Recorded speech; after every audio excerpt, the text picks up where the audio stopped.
about those numbers. That is not strong support, the 20% figure we're talking about. It's not strong support, and there's deep skepticism in the House and the Senate about this operation, how much it will cost, what it will achieve militarily, if the president has thought all of the ramifications through.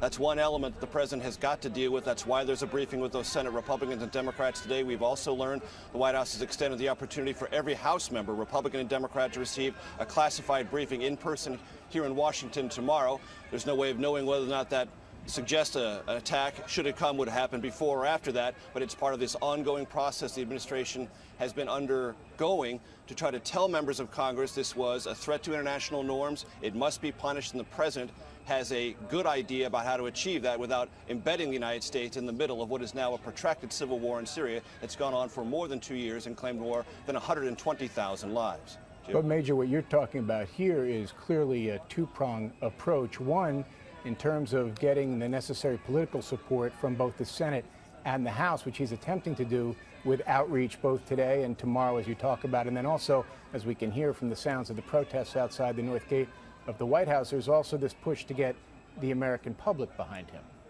To get the American public behind it, and you go to Congress first to get the American public, because you need echo chambers back in congressional districts and states. That's what the president is trying to achieve with these briefings with Senate and House members. But clearly these protesters out here have already made up their mind. They don't want the United States involved in another war in the Middle East, not Syria, probably not anywhere by the sound of their vocal protests. The White House can hear these protests as they go on.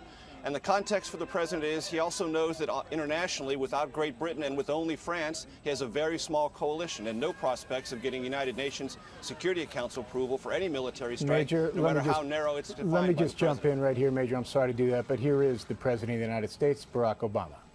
Good afternoon, everybody. 10 days ago, the world watched in horror as men, women, and children were massacred in Syria in the worst chemical weapons attack of the 21st century. Yesterday, the United States presented a powerful case that the Syrian government was responsible for this attack on its own people. Our intelligence shows the Assad regime and its forces preparing to use chemical weapons, launching rockets into highly populated suburbs of Damascus, and acknowledging that a chemical weapons attack took place. And all of this corroborates what the world can plainly see. Hospitals overflowing with victims, terrible images of the dead. All told, well over 1,000 people were murdered. Several hundred of them were children. Young girls and boys gassed to death by their own government. Now, this attack is an assault on human dignity. It also presents a serious danger to our national security. It risks making a mockery of the global prohibition on the use of chemical weapons. It endangers our friends and our partners along Syria's borders, including Israel, Jordan, Turkey, Lebanon, and Iraq.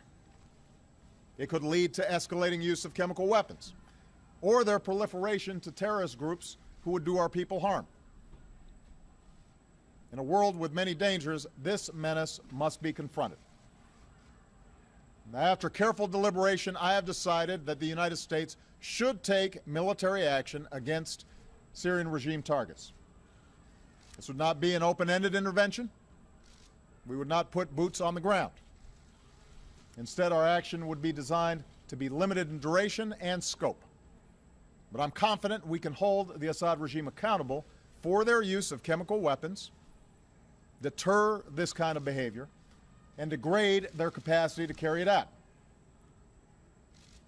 Our military has positioned assets in the region. The chairman of the Joint Chiefs has informed me that we are prepared to strike whenever we choose.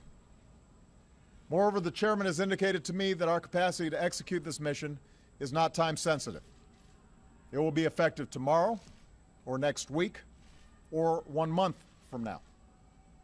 And I'm prepared to give that order.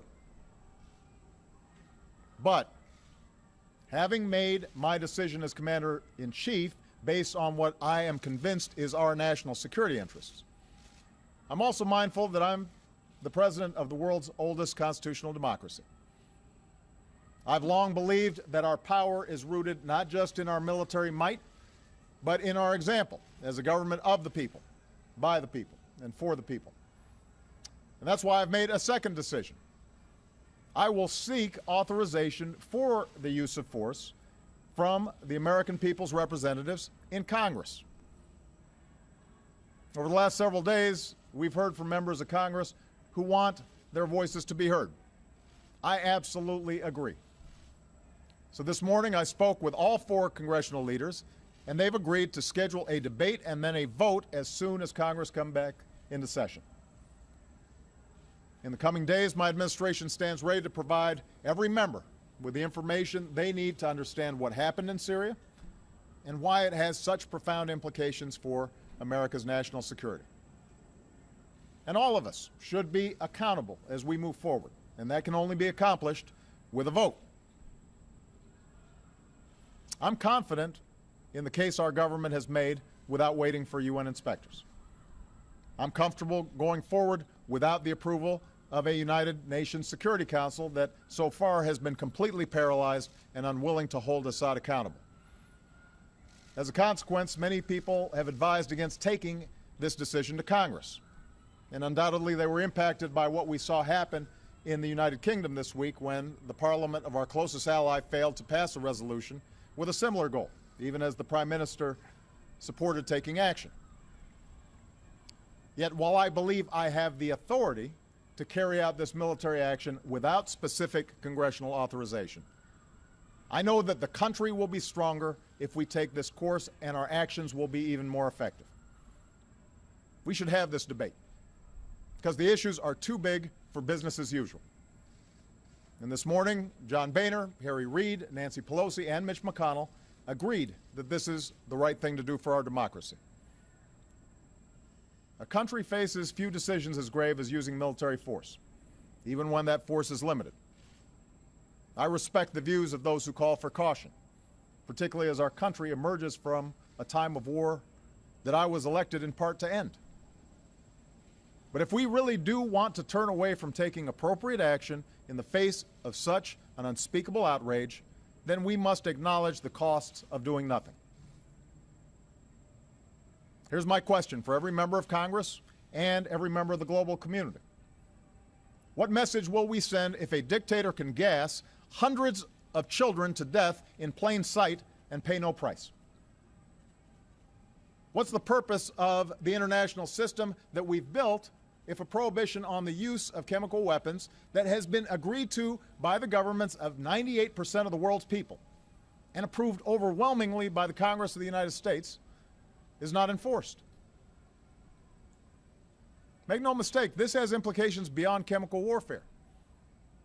If we won't enforce accountability in the face of this heinous act, what does it say about our resolve to stand up to others who flout fundamental international rules? To governments who would choose to build nuclear arms? To terrorists who would spread biological weapons? To armies who carry out genocide? We cannot raise our children in a world where we will not follow through on the things we say, the accords we sign, the values that define us. So just as I will take this case to Congress, I will also deliver this message to the world. While the UN investigation has some time to report on its findings, we will insist that an atrocity committed with chemical weapons is not simply investigated, it must be confronted. I don't expect every nation to agree with the decision we have made. Privately, we've heard many expressions of support from our friends, but I will ask those who care about the writ of the international community to stand publicly behind our action. And finally, let me say this to the American people. I know well that we are weary of war. We've ended one war in Iraq, we're ending another in Afghanistan, and the American people have the good sense to know we cannot resolve the underlying conflict in Syria with our military. In that part of the world, there are ancient sectarian differences, and the hopes of the Arab Spring have unleashed forces of change that are going to take many years to resolve. And that's why we're not contemplating putting our troops in the middle of someone else's war. Instead, we'll continue to support the Syrian people through our pressure on the Assad regime, our commitment to the opposition, our care for the displaced, and our pursuit of a political resolution that achieves a government that respects the dignity of its people. But we are the United States of America. And we cannot and must not turn a blind eye to what happened in Damascus. Out of the ashes of World War, we built an international order and enforced the rules that gave it meaning. And we did so because we believe that the rights of individuals to live in peace and dignity depends on the responsibilities of nations.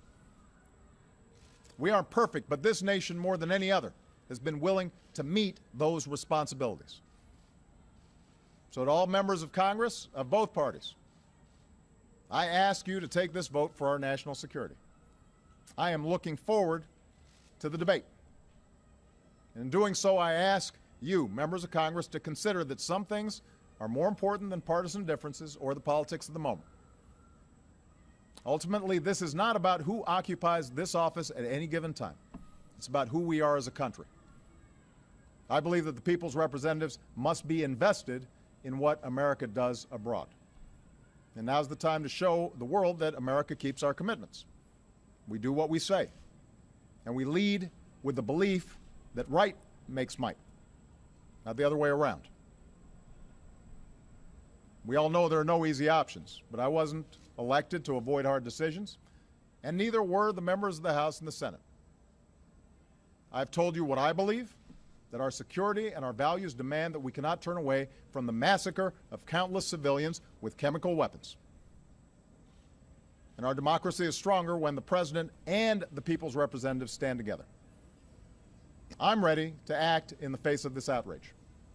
Today I'm asking Congress to send a message to the world that we are ready to move forward together as one nation. Thanks very much.